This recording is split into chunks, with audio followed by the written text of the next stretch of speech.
El Señor les bendiga. Bueno, estamos aquí como cada día para compartir un pensamiento de la palabra del Señor y el día de hoy tomamos el texto que se encuentra en Primera de Juan, primera epístola de Juan, capítulo 2, versículo 3. Bueno, no confundir la epístola con el Evangelio. El Evangelio está allí en el sector de los Evangelios, el último Juan, pero luego escribe unas cartas. Justamente vamos a tomar una de ellas, unos versículos, y estas cartas están al final de la Biblia, casi llegando al Apocalipsis. Así que es muy fácil de encontrarla. El apóstol Juan es llamado el apóstol del amor, primero porque cuando escribe el Evangelio, él resalta mucho el amor del Señor, el trato con las personas, realmente le importaba todo lo afectivo. De él tenemos el versículo que dice: de tal manera amó Dios al mundo. ¿Sí? Él lo describe de esta manera y le damos gracias por esa mirada, porque justamente nos enseñó tanto acerca del amor del Señor hacia nosotros. Los otros evangelistas eran, Mateo tenía que ver con la enseñanza a los judíos, mostrarle a los judíos que Jesús era el Mesías. Lucas hizo una recopilación histórica, Marcos lo hizo para los romanos, así que tiene mucha acción. Es un evangelio cortito pero con mucha acción, porque a los romanos le importaba mucho la acción, el hacer. Y Juan tenía una mirada de amor, ¿no? Una mirada de amor, una mirada de ese Jesús que se relacionaba afectivamente con ellos,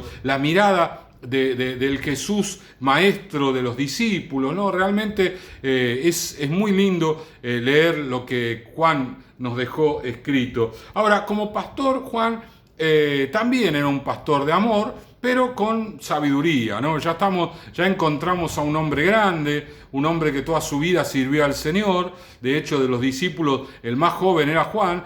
Así que encontramos una persona sabia que enfrenta las situaciones no de alguna manera con violencia o con imperativamente, yendo al hueso, como se dice ahora, sino buscando maneras de hacerle entender a la gente que están equivocados, ¿verdad? Versículo 3, y dice: y en esto sabemos que nosotros le conocemos y guardamos sus mandamientos. Ahí es como que la retórica de él dice: bueno, nosotros ya sabemos esto, de que si guardamos los mandamientos, las cosas nos va a ir bien. Pero fíjese ahora aquí, y el que dice: yo le conozco y no guarda sus mandamientos, el tal es mentiroso y la verdad no está en él. Esta es una manera de expresarse similar a otra carta, una carta del Antiguo Testamento, un profeta menor, que también utiliza esta manera de expresión. El que dice, ¿no? Como de alguna manera le está poniendo a la reflexión de la otra persona: mira, vos estás diciendo esto, pero la realidad es que si vos decís esto y no haces lo otro, lo que estás diciendo no tiene asidero, no tiene fuerza, es más una mentira que una verdad.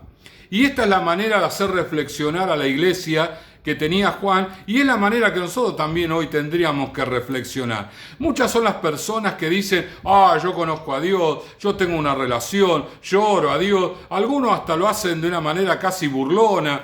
Yo he escuchado decir el barba, ¿no? Aquel Dios que me tiene, me alumbra, me guarda. Sí, siempre habla acerca de la relación que tienen con Dios, que parece fantástica, y realmente parece que ya están para ser siervos del Señor. Sin embargo, su vida no tiene nada que ver con Dios y con su palabra.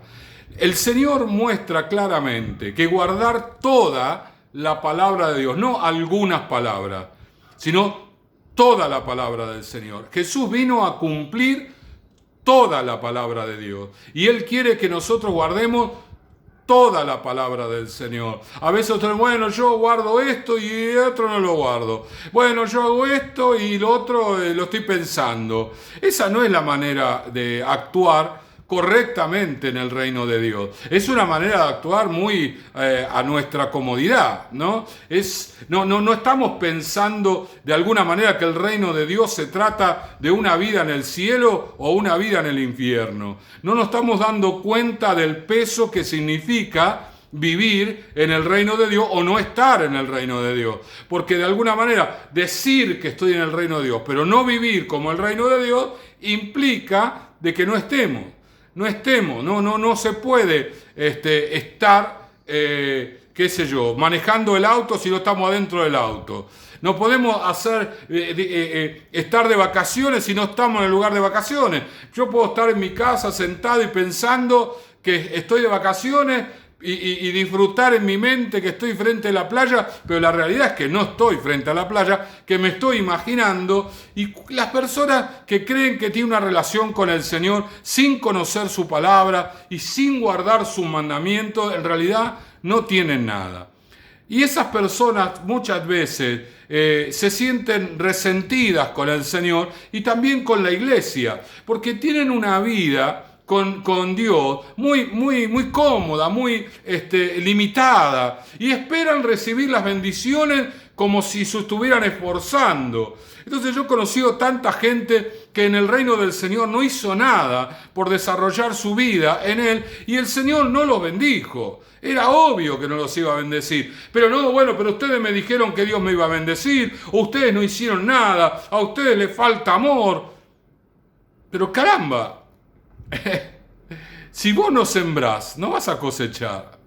La Biblia fue muy clara con esto, ¿no? Todo lo que el hombre sembrare, eso también segará. Si la persona siembra oración, búsqueda, lectura de la palabra, estar allí meditando y buscando el rostro del Señor, si está allí escuchando a sus maestros, a sus líderes, a sus pastores, con el interés, y eso no es de un día, sino de un año, de 2, entonces la persona va a crecer y desarrollarse. Pero si nosotros nos ponemos en jueces, en críticos, y decir, no, tendría que pasar así, esto tendría que suceder, y así, y de alguna manera agarramos el dedo y decimos, no, porque a la iglesia le falta, como me han dicho a mí, la iglesia le falta unción.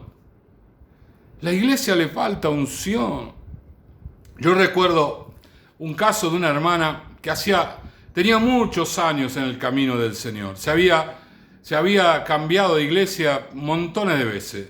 De hecho, cuando vino a la iglesia, yo me voy a congregar en su iglesia. Dije, no, porque ya estuvo en todas las iglesias, ¿por qué va a venir a la nuestra? Quédese donde estaba. ¿Sí? Pero finalmente me desobedeció y vino igual. Bueno, pasó el tiempo y seguíamos la misma, ¿no? Una búsqueda muy pobre, una relación con el Señor también muy limitada.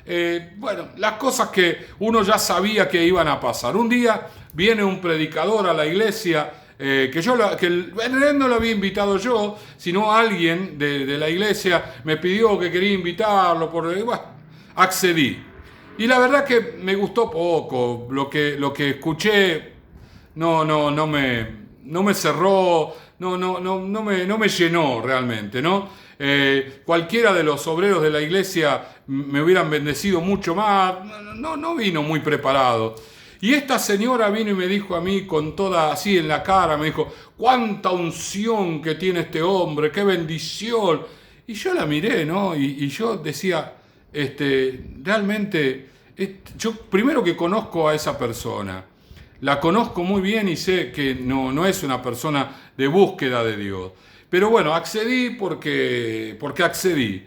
Y después de que escuché, finalmente no quedé conforme, y esta persona me está hablando todo esto, y entonces en ese momento yo me di cuenta que esta señora no entendía nada, que no comprendía nada. Yo creo que Juan le está diciendo estas palabras a personas que se creen que comprenden mucho y en realidad no entienden nada. Lamentablemente, como era de esperarse, la persona se retiró de la iglesia, pero mi hermano querido, creo que Juan en su amor está diciendo algo muy fuerte.